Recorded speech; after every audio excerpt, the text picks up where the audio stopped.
السلام علیکم، آپ دیکھ رہے ہیں 39 نیوز۔ نظر ڈالتے ہیں آج کی نیوز پر۔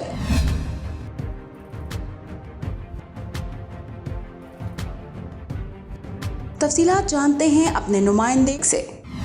فرانس میں 76ویں یوم آزادی کی تقریبات کے موقع پر سفارت خانہ پاکستان میں پرچم کشائی کی ایک شاندار تقریب منعقد ہوئی۔ سفیر عاصم افتخار احمد نے کمیونٹی کے معزز ممبران، سفارت خانے کے اہلکاروں، دوستوں اور اہل خانہ سمیت بچوں کی ایک بڑی تعداد کی موجودگی میں پاکستانی پرچم کو قومی ترانے کی دھن پر بلند کیا۔ اس موقع پر صدر مملکت اور وزیر اعظم پاکستان کے پیغامات پڑھ کر سنائے گئے۔ یوم آزادی پر ہم وطنوں کو مبارکباد دیتے ہوئے سفیر پاکستان نے کہا کہ ایسے مواقع خوشگوار ہوتے ہیں کیونکہ یہ ماضی، حال اور مستقبل کے درمیان ربط فراہم کرتے ہیں اور اس طرح اجتماعی قومی عکاسی کا موقع فراہم کرتے ہیں۔ یہ قائد اعظم محمد علی جناح کی بصیرت انگیز قیادت اور انتھک کوششیں تھیں جو مسلمانوں کے لیے ایک آزاد وطن کا باعث بنی۔ سفیر پاکستان نے بابائے قوم اور تحریک آزادی کے دیگر رہنماؤں کو خراج تحسین پیش کیا۔ اس کے ساتھ پاکستانی مردوں اور خواتین کی زبردست صلاحیتوں اور محنت کو بھی سراہا۔ سفیر عاصم افتخار احمد نے اس بات پر زور دیا کہ جشن آزادی کے موقع پر یہ بھی ہمارا فرض ہے کہ ہم اپنے کشمیری بھائیوں اور بہنوں کی حق خود ارادیت اور غیر قانونی بھارتی قبضے سے آزادی کے حصول کے لیے اپنے پختہ عزم اور ہر طرح کی حمایت کا اعادہ کریں۔ یوم آزادی کے رنگا رنگ پروگرام میں بچوں کی طرف سے قومی ترانے، تقاریر اور دلکش ٹیبلو پیش کیے گئے۔ مہمانوں نے قومی ترانوں اور روایتی پاکستانی کھانوں سے بھی لطف اٹھایا۔ سفیر نے فرانس میں مقیم پاکستانی شاعروں اور مصنفین کو ان کی حال ہی میں اردو اور پنجابی میں شائع ہونے والی کتب کے اعتراف میں تعریفی خطوط بھی پیش کیے۔ Munir Ahmed Malik, bureau chief, 39 news HD، Paris, France.